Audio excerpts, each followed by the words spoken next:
มึงสำเนียงเราสวัสดีทุกคนครับไก่เราต้องวันเอากลั่นไก่ใหญ่หล่นนะต่ำไปจนโชว์วันเอาจะไปจนโชว์กล่าวอีกมาแล้วท่าคุณเชียร์ปอยวันเอาก็ติดโลโลวะก่อนนะฮันแน่ฮัตโต้วันเราท่าผัดผักกูดน้ำมันหอยนะครับเนี่ยเกียงเชียร์มันเราท่าเชียร์คอมันนะเชียร์คอวุ่นวายนะแน่บรุนไว้เราท่าไก่แล้วตอนที่ก่อนนึงเราแควะโสดนี่นะเนี่ยก็ที่แควะไปแล้วทำไมกล่าวนะเดินประมวลสไตล์นะโสดเชียร์คอมาคอพอฮะหวานดาดมากันแล้วตอนที่เนี่ยก็แกแนบเลยนะมาโมไปเลยบรรณาโรลวันนะนุกแรกกูเชียร์ที่ภายในไลน์ได้แชร์กันกับมุมาตาตาที่กลางเชียร์กับมุจอนนะเนี่ยก็ที่ร็อกเซมมันใหญ่กันนะร็อกเซมกล่ะแต่หลังแกลนที่เชียร์ไม่น่ากันนะ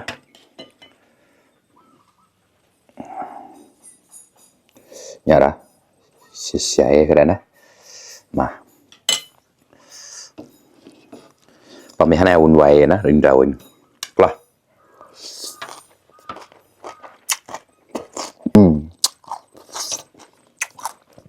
ข้ออร่อย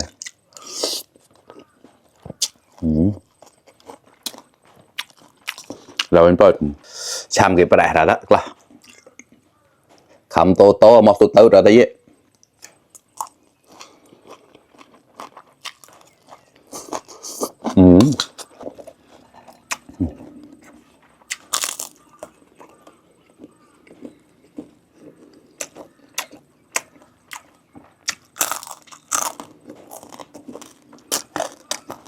อร่อย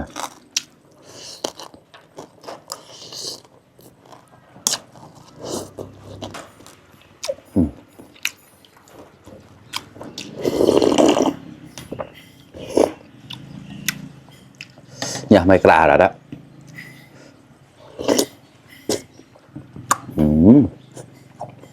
เปลือกก็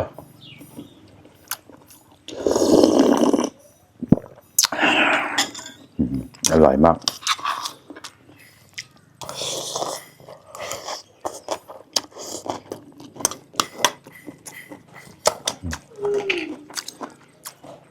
รอกตาแดงเซมชื่อห่ออะไรรอกเซมนะน้ำพริกตาแดงครับอันนี้มีแมงดาด้วยนะครับเมื่อก่อนกินไม่ได้นะเมนเดี๋ยวนี้ชอบมากจนมีแมงดาแล้วแม่ดากันแล้วตัวชิวว่าเวลารับแสะกำเจี๊ยบเอาแม่ไตทำเอาเชี่ย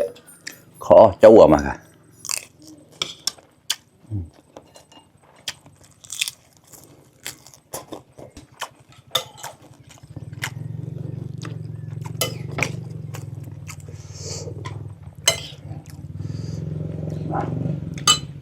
กล่าว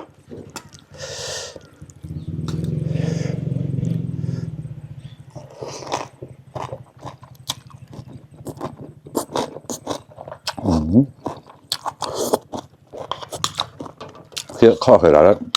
โซนมากันมันก็กูเชียร์ปอนก็มันจอดแล้วเยอะใครที่ยังไม่ได้กินข้าวมากินข้าวด้วยกันนะครับงัวหน้าตามีนะงัวกันอากาศ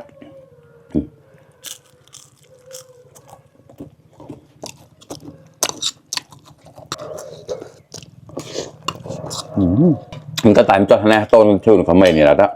เมื่อไงก็พูดแต้มเลยไหนมันนะใครชอบกินผักกูดบ้างครับคอมเมนต์มาให้หน่อยนะครับมาอร่อยมากทองพระภูมินี่ขึ้นชื่อนะครับผักกูดเนี่ยเดี๋ยวก็ต้องวนไปหน้ากว่าตีไม่หน้ากว่าตีอันไหนเด้แปลละครมันไส้กำลังละเดี๋ยวไปชอยร้านอาหารเดี๋ยวเลยเดี๋ยวแหนผมงานได้ยี่แต่หมูกล้ามนะเนี่ยร้านหมูเจ้าแบโจกับมาว้าวอันไหนเกล็ดๆอะท่ะกล่ะ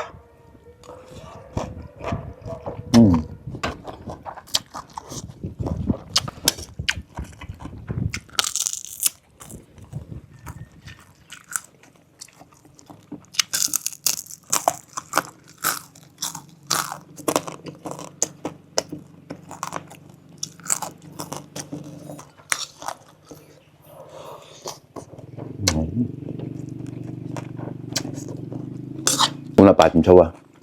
pian palnya kira si bang di moib belanya teklon malon mana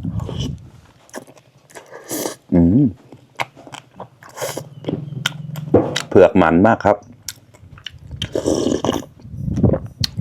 เล็กก็แล้ว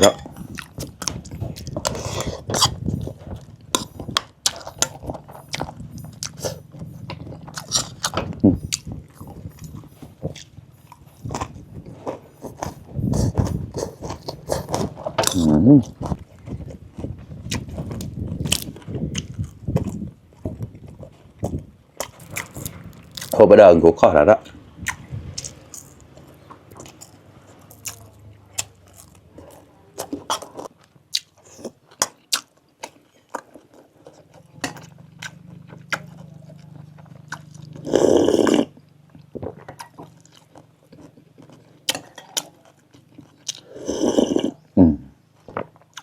mau permasalahan.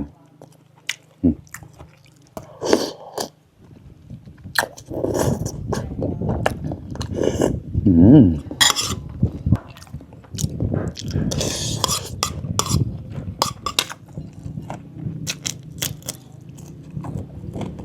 แต่จอดชอบมากครับปลาช่อนทะเลกะเล็กเก้านะจานหนนบุยเล็กเก้านะไม่นกนอกกันนะแกน่านกเขาแดงเป็นงูตายให้แดงแล้วแล้วอากาศก็ตายเป็นจอดนกนอกแล้วเดิมไม่ได้ดิดก็เป็นงูแดง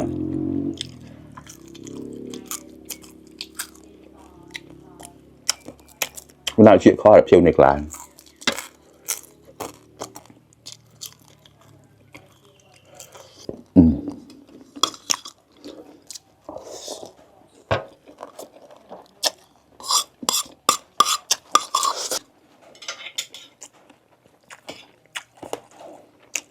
ปลาจิ้งโจ้นะเดี๋ยวละเขาแบบปลอแค่กลางกับปลอลงแต่ได้เดี๋ยวละกล้าได้กล้า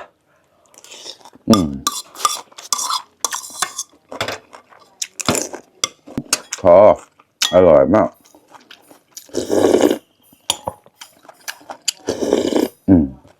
แฝดสดเหมือนกันอดแต่